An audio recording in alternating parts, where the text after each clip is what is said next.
नमस्कार। मु भवानी शंकर साहू, मो बापा निरंजन साहू, मो माँ शर्मिला साहू, मो गाँ आस्का, पोस्ट आस्का, जिला गंजाम। मु सिक्यूरिटी गार्ड रे काम करुली।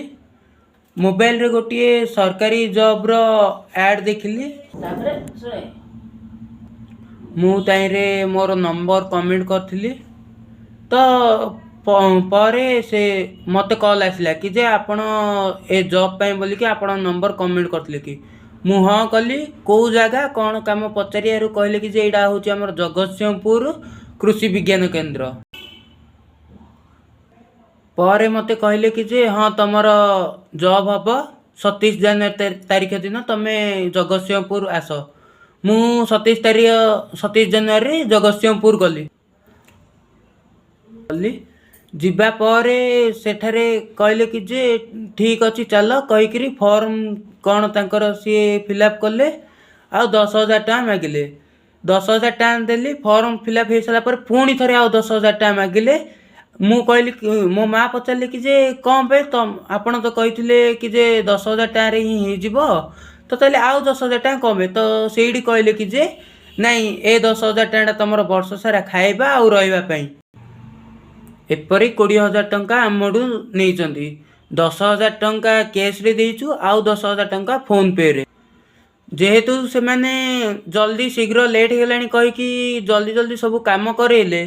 गला समय रे मु बोर्ड तो देखी पारलिनी किंतु जेतो आसीबा समय रे मु बोर्ड देखली तो बोर्ड लिखाई कि लक्ष्मी नारायण एंटरप्राइजेस। लक्ष्मी नारायण एंटरप्राइजेस बोली मु देखली आ मु सेठी पचारली कि जे आपण तो मते कृषि विज्ञान केंद्र सरकारी काम बोली कही कि डाकिथिले तो ताले एडा लक्ष्मी नारायण एंटरप्राइजेस एडा कोन आपण मिछदा कही डाकिचंदी। तो कहले कि नाय नाय सिमिति किछि नाय एडा केवल हमर ऑफिस टा किंतु तुमको जोडा हम कही कि डाकिछु सेडा ही तम काम। सेठी जॉइन हे सिरिबा परे ट्रेनिंग बोली कही कि ट्रेनिंग क्लास चालू कले। आउ इमिति किछि दिन गला पर मु कहली कि जे आपण तो मते काम कही कि डाकिथिले याडे मते बुलेई कि कम पे रखिसंदी। मोर काम केबे करी कोन मोर दरमा केबे लागू हबो कहर कहले कि तमरो दरमा सेतळ मिलियो जेतळ आउ 10,000 टका आनी कि तमे आईडी कार्ड बनेओ। मु कहली आपण तो प्रथमे मते कहले कि जे 10,000 टका रे तमरो हे जिवो किंतु मते 20,000 टका आपण दबाव पड़ला। तो ताले एबे आउ थरे 10,000 टका मु कुआडू आनीबी। आउ सर से जहाँ सब किसी शिखा हो सब मिछ टाउटर 2 नंबर दलारिया काम। मो माँ को जो मु आउ 10,000 टका मागिली तो मो माँ कहली कि मो पारे पैसा नहीं जदि मते पैसा मागिबो ताले मु मोर जीवन हारिदेवी। आमे होचु गरीब श्रेणीर लोक। आमे नीति खटिले नीति खाइबू आउ आमे एते पैसा कुआडू आनिबू। तापर पुणी कहले कि जे तमे जदि आउ पैसा न बांधिबो तो ताले तमरो चाकरी हबनी। से जगार रहा खाଇବା बहुत असुविधा। आउ अन्य पिलाने भी जो अच्छा से माने भी सिंधी बाध्य ये अच्छा सार मु का ना तो कहबिनी। आउ सार से जगार जिते मु थिली तो मो देह खराब है। देह खराब होबारु मते मेडिकल मध्य नहीं कि गलेनी। मो माँ को सारे कथा हवा समय गोटे थर मो माँ जानले कि जे मो पिलार देह खराब अच्छी।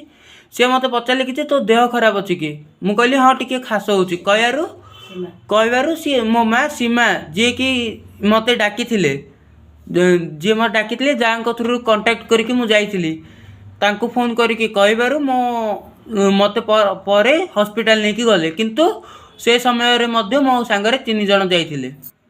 से जगार रहा बहुत असुविधा थिला आ बहुत मेंटल टॉर्चर करथुले। तो मु बाध्य होइकरी सेडू लुचिकी जीवा पई बाध्य हेली। आ मु सेठी लुचिकी गला समय मुझे जो भुवनेश्वर पहुँचली तो से देखिली कि जे गोटे पिला मते फॉलो करुच्ची सेठिकार। तो मु से भुवनेश्वर गोटे जगह लुचिगली। लुचिगला पर किंतु मु से पिला को देखी पार्थी जी कि मते फॉलो करथुला।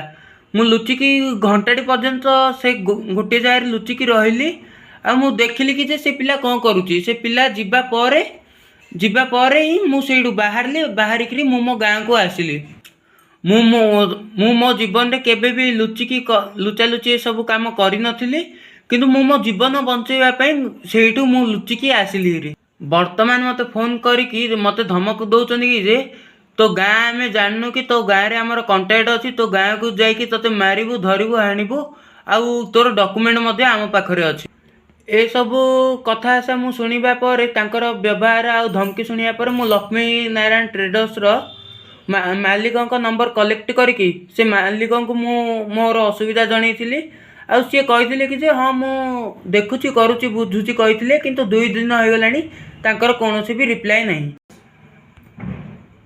ଶେଷରେ ସେ ଜାଗା ଆଉ ସେ କମ୍ପାନୀ ବିଷୟରେ କହିବାକୁ ଚାହୁଁଛି। ସେ ଯେଉଁଠିକି ମୁଁ ଯାଇଥିଲି ସେ ଜାଗା ନାଁ ହେଲା ଜଗତସିଂହପୁର, କମ୍ପାନୀ ନାଁ ହେଉଛି ଲକ୍ଷ୍ମୀ ନାରାୟଣ ଏଣ୍ଟରପ୍ରାଇଜେସ୍। ଆଉ ମୁଁ ଯାହାଙ୍କୁ କଣ୍ଟାକ୍ଟ କରିକି ଯାଇଥିଲି ତାଙ୍କ ନାଁ ହେଉଛି ସୀମା।